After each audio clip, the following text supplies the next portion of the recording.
Hello बच्चों, let's read the question. The question is calculate in atomic mass unit which is AMU the mass of lithium 8 atom whose nucleus has the binding energy 41.3 mega electron volt. ठीक है, हमें lithium atom दे रखा है और उसकी binding energy हमको given है और हमें उसका क्या निकालना है, मास निकालना है इन AMU एटॉमिक मास यूनिट.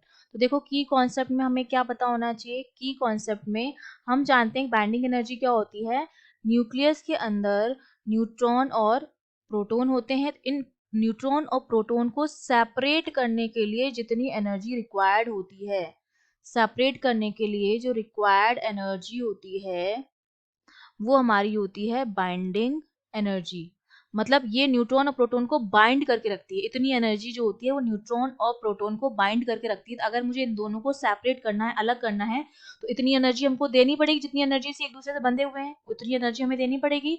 तो वो हमारी हो जाती है बाइंडिंग एनर्जी. और अगर इसके फॉर्मूले की बात करूं तो डेल्टा ई जो होता है वो डेल्टा एम इंटू सी स्क्वायर के बराबर होता है, जहां पर डेल्टा एम जो होता है वो आपका चेंज इन मास होता है, सी आपका स्पीड ऑफ लाइट होता है और डेल्टा ई बाइंडिंग एनर्जी आपकी होती है.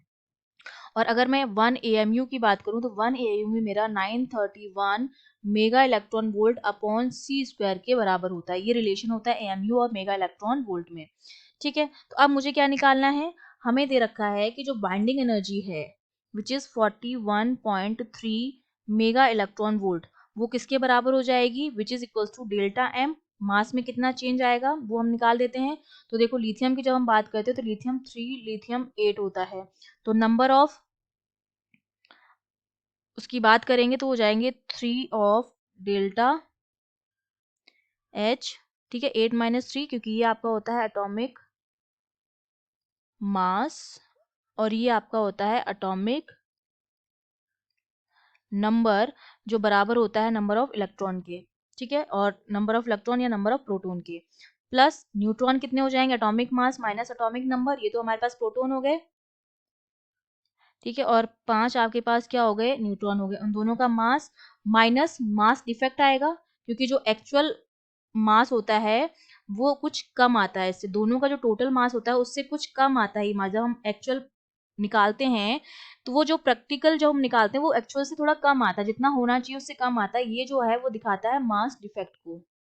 मास डिफेक्ट, एक्चुअल मास जो होता है वो थोड़ा कम आता है जो मास डिफेक्ट होता है. तो यहाँ से अगर डेल्टा की वैल्यू निकालूं मास डिफेक्ट की, वो मेरे पास कितनी आ जाएगी, 41.3 मेगा इलेक्ट्रॉन वोल्ट को एएमयू में चेंज करेंगे तो मेरे पास हो जाएगा 0.044361, या एएमयू में चेंज कर दिया मैंने, इक्वल्स टू,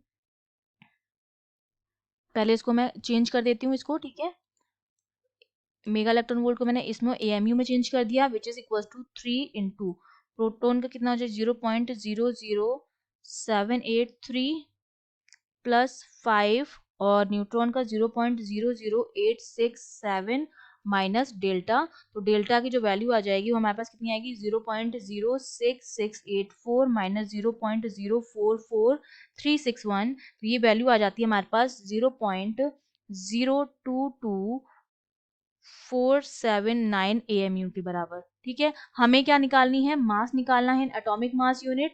तो उसकी जो वैल्यू हो जाती है मास की वो हमारे पास कितनी हो जाएगी, ये जो एटॉमिक मास है उसमें हम ये वाला जो मास है वो हम क्या कर देंगे, ऐड कर देंगे. मास डिफेक्ट, इतना मास डिफेक्ट हुआ है तो टोटल मास जो हमारा आ जाएगा वो हमारे पास कितना आ जाएगा, 8 प्लस 0.022 और इसको मैं 5 लिख सकती हूँ. ठीक है, तो ये टोटल कितना आ जाएगा हमारे पास 8.0225 AMU के बराबर आ गया है हमारा मास.